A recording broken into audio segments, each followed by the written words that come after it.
Hi friends అందరికీ. ఇప్పుడు మా అన్నయ్య నిమ్మ తోట కూడా వచ్చాను ఫ్రెండ్స్. ఇప్పుడే వరద పెరిగింది అయినా మళ్ళీ వెనకలాగిస్తుందంట. ఇంకా 5 వదులుతారంట. చూడండి ఫ్రెండ్స్, మా అన్నయ్య నిమ్మ తోట అక్కడ ఉంది.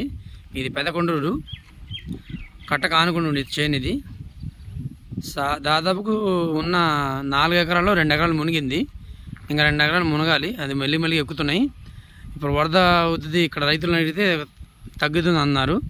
ఇంకా 5 వదిలితే ఇంకా చెప్పలేమమ్మా అన్నారు. ఇంకా 5 వదులుతున్నారంట.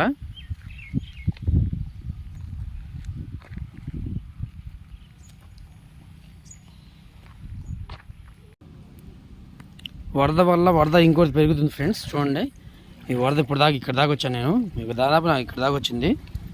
చూడండి ఫ్రెండ్స్, ప్రభుత్వం ఇప్పుడైనా సహకరించి కౌలు రైతుకి కాకుండా కౌలు రైతుకి డబ్బులు అందించేలా చూస్తున్నాను ఫ్రెండ్స్. చూడండి ఫ్రెండ్స్, ఎందుకంటే రైతు మనకిస్తాడు. రైతు కాడి నుంచి మేము లీజుకు తీసుకుంటాం. లీజుకు తీసుకున్న ఈ ప్రభుత్వం వచ్చిన డబ్బులు ఆయనే తీసుకుంటున్నాడు. కౌలు రైతు డబ్బులు కూడా ఆయనే తీసుకుంటున్నాడు. రైతు ఇట్లాగే ఉంటున్నాడు ఎప్పటికైనా సరే. ఇప్పుడు ప్రభుత్వం వారు ఏం చేయాలంటే కౌలు తీసుకున్న రైతుకి డబ్బులు అందేలా చేయాలి. రైతు కాడి నుంచి కౌలు రైతుకి డబ్బులు అందించాలి. మీరు డబ్బులు ఇస్తున్నారు, కాదంటలేదు. గవర్నమెంట్ నారా చంద్రబాబు నాయుడు గారు డబ్బులు ఇస్తున్నారు, నేను కాదంటలేదు. ఇప్పుడు కౌలు రైతు డబ్బులు ఇస్తే ఇంకా మంచిదని కోరుకుంటున్నాను. ఎంత పంట ఇదైపోతుంది చూడండి. నీళ్ళు మొత్తం ఎక్కి ఇప్పుడు దాకా ఇప్పుడు కూడా పోయిన సంవత్సరం మే నెల కాడ నుంచి ఇప్పుడు దాకా కూడా వచ్చి నిమ్మ తోటలో వాడికి ₹1 రాలేదు.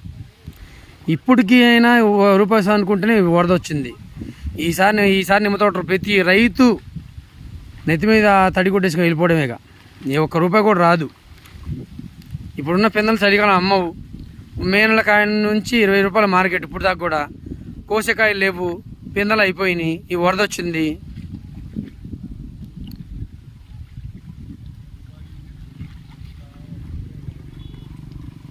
మీరైతే బిడ్డను ఛానల్ లైక్ చేయండి, షేర్ చేయండి, సబ్స్క్రైబ్ చేసుకోండి.